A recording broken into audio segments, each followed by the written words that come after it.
अस्सलाम वालेकुम दोस्तों, अपनी नेक्स्ट वीडियो के साथ आपको वेलकम करता हूं अपने इस चैनल में। उम्मीद है सब खैरियत से होंगे। तो चलते हैं आज की अपनी अहम न्यूज और इन्फॉर्मेशन की जानब। सबसे पहले दोस्तों बात करेंगे स्पेन नेशनलिटी ताज़ा तरीन सूरत हाल क्या है और इसके बारे में कुछ अपील करने के बारे में दोस्तों के कमेंट आए हैं, उसको कवर करूंगा। उसके बाद एहतियात जरूरी नया कानून एक पास हो चुका है जो कि काफी अहम कानून है, जो कि काफी लोग इसकी गिरफ्त में आ सकते हैं। इसके बारे में तफसीली आपको बताऊंगा। उसके बाद घर खरीदने के बारे में एक नया फ्रॉड शुरू किया गया है। नए फ्रॉड से आपने किस तरह बचना है इसकी मैं थोड़ी सी डिटेल आप लोगों के साथ शेयर करूंगा। उसके बाद फैमिली वीजा और कार्ड की तजदीद के बारे में कुछ जरूरी मालूमात हैं जो आप लोगों के साथ शेयर करूंगा, जिसपे काफी दोस्तों के कमेंट्स आए हैं और इसके बारे में जानना चाहते हैं। तो दोस्तों सबसे पहले वीडियो की डिटेल्स की तरफ जाने से पहले आपको बताता चलूं कि लिंक्स कौन कौन से आपको डिस्क्रिप्शन में मिलेंगे जिनको आप क्लिक करके खुद भी रीड कर सकेंगे। जो एक नया कानून पास किया गया और उस पर अमल भी शुरू कर दिया गया, जिसके बारे में मैंने आपको कहा है कि एहतियात करनी है, उसका लिंक नंबर 1 आपको नीचे डिस्क्रिप्शन में मिल जाएगा। आप उसको खुद भी क्लिक करके रीड कर सकेंगे। इसके साथ साथ तमाम दोस्तों से गुजारिश है जो इस चैनल पे नए हैं लाजमी तौर पे चैनल को सब्सक्राइब करें ताकि मजीद ऐसी आने वाली वीडियोस आप तक बर वक्त पहुंच सकें। तो दोस्तों बात करते हैं सबसे पहले कि स्पेन नेशनलिटी ताज़ा तीन सूरत हाल और अपील के बारे में क्या अपडेट्स हैं। इस वक्त जो स्पेन की नेशनलिटी है वो पास होने की रेशो क्या है, कितना वेट करना पड़ रहा है नए जो जमा करवाने वाले हैं उनको, इस पे सबसे पहले बात करेंगे। तो दोस्तों स्पेन नेशनलिटी का जो प्रोसेस है आपको पता है कि 2023 में और 2024 में रिकॉर्ड लोगों को जो है गैर मुल्कियों को नेशनलिटीज मिली हैं। जो अदादशुमार बताते हैं 2023 से भी ज्यादा 2024 में गैर मुल्कियों को नेशनलिटियां दी गई। अब 2025 के बारे में क्या अपडेट्स हैं। 2025 का जो तमाम तरीकाकार है, जिस तरह से रेशो भी चल रही है, वो तकरीबन 2024 वाली है। मतलब ये कि तकरीबन अगर आपका सब कुछ ओके है तो एक साल के अंदर अंदर आपकी नेशनलिटी जो है पास हो जाती है। मैं यहाँ पे अमूमन तौर पे एवरेज केसेस की बात कर रहा हूँ। बहुत सारे केसेस ऐसे होते हैं जिन पे कोई भी फाल्ता नहीं होता लेकिन उनका 14 महीने 15 महीने उनके लग रहे हैं। उसमें उन लोगों को परेशान होने की जरूरत नहीं है। वो बाज औक़ात एडमिनिस्ट्रेटिव जो है मिस्टेक्स की वजह से भी उनकी फाइलें जो है वो पीछे चली जाती हैं।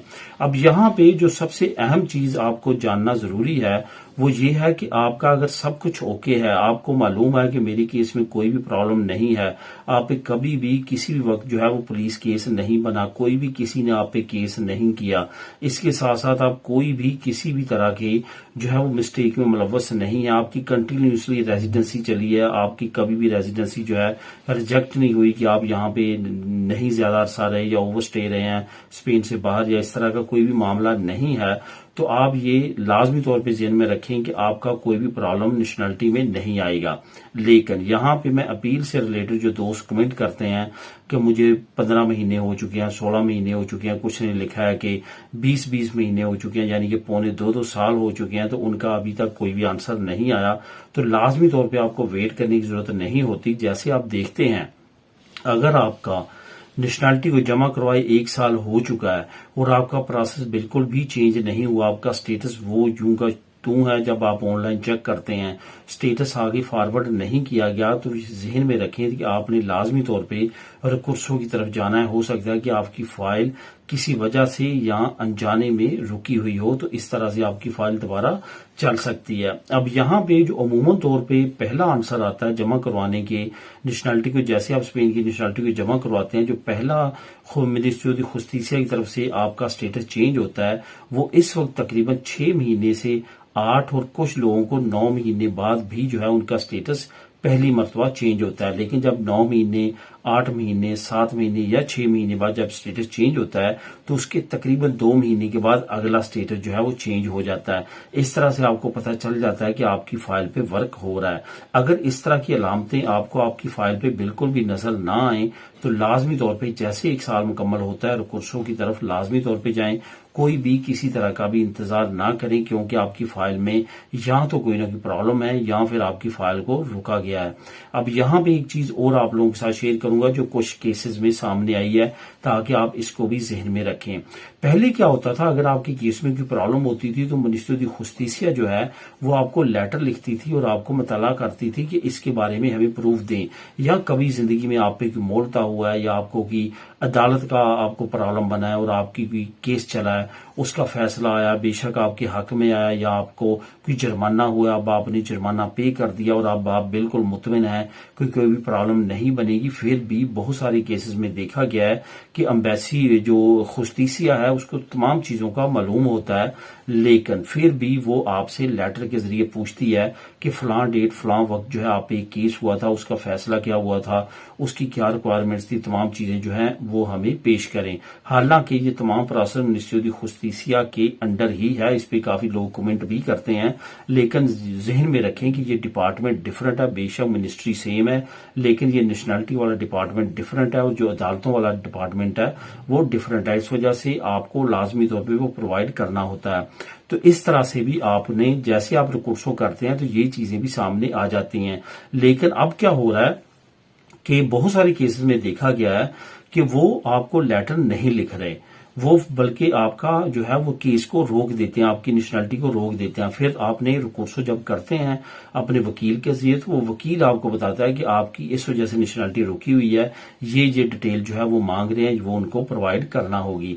तो इस वजह से भी रिकॉर्ड्स बहुत ज्यादा जरूरी है। अब दोस्तों बात करते हैं कि एहतियात कौन सी की जाए, जो कि नया एक कानून जो है वो पास किया गया और उस पर अमल भी शुरू कर दिया गया है। बहुत सारे हमारे जो कम्युनिटी है उनके लोग ऐसे हैं जिनको रेजिडेंशियल प्रॉब्लम है, उनकी फैमिलीज कहीं और रहती है, पतरौना में तो कहीं और चलती है, उनका मेडिकल के लिए कहीं और जाना होता है, उनके बच्चे किसी और जगह पे पढ़ रहे होते हैं। ये सिचुएशन जो है काफी लोगों को फेस करना पड़ रही है। इसमें सबसे बड़ा मसला यही होता है कि उनको रेजिडेंशियल प्रॉब्लम है, रहायशें नहीं मिल रही। तो इस वजह से हुकूमत को काफी केसेस ऐसों का पता चला है जहां पे उन्होंने देखा है कि पतरौना में तो किसी और जगह पे हुई है लेकिन वो रहते किसी और जगह पे हैं। तो इस तरह से उन्होंने अब नया एक कानून पास किया है।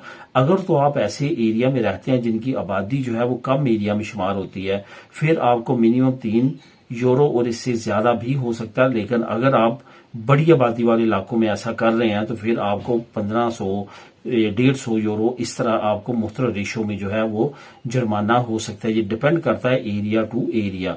तो अब हुकूमत ने ये कानून बनाने के बाद बाकायदा तौर पे इसका आगाज कर दिया है। जो लोग डिफरेंट एरिया में, पतरौना में तो रखते हैं और डिफरेंट एरिया में रहते हैं, तो उनके लिए ये प्रॉब्लम का बाइस बन सकता है। इसकी मजीद डिटेल जानने के लिए लिंक नंबर 1 नीचे मौजूद है, आप उसको क्लिक करके खुद भी रीड कर सकते हैं। अब दोस्तों बात करते हैं कि घर खरीदने वाले इस फ्रॉड से बचें कि फ्रॉड असल में क्या है, जिसके बारे में मैं अभी आपको ओवरव्यू दूंगा। होता क्या है, जब आप अपने किसी बैंक से राब्ता करते हैं, बैंक आपका तमाम क्रेडिट हिस्ट्री देखता है, तमाम चीजों को जांच पड़ताल करता है और आपको कहता है कि 20% हमें पे करें, बाकी 80% हम आपको देते हैं और आप अपना घर खरीद लें। उससे क्या होता है कि आपको काफी ज्यादा बेनिफिट मिल जाते हैं। आहिस्ता आहिस्ता आप उस घर की कीमत अदा करते रहते हैं, घर आपका एक दिन आपका अपना हो जाता है, आसानी के साथ आप वो तमाम चीजें कर लेते हैं। उसमें ज्यादा लोग प्रेफर करते हैं कि मेरी फिक्स जो है वो किस्त बने, यानी कि प्रिस्तामो जो है वो फीको हो।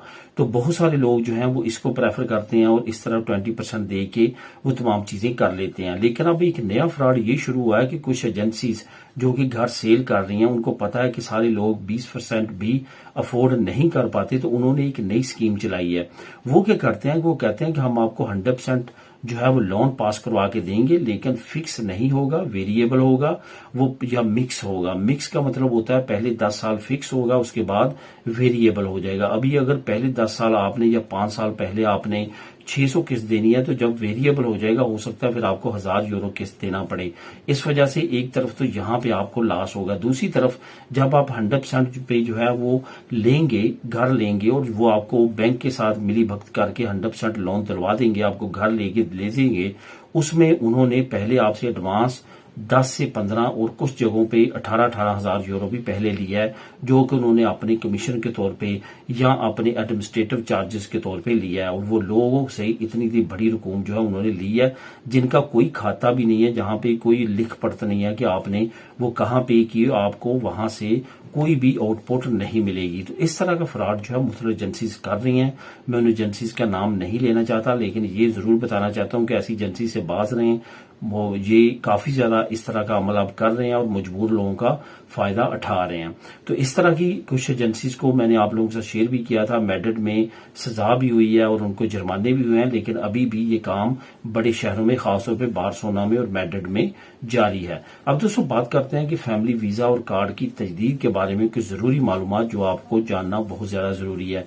एक तो ये जहन में रखें कि 2 महीने पहले और 3 महीने बाद तक आप अपना कोई भी रेजिडेंट कार्ड जो है वो रिन्यू करवा सकते हैं।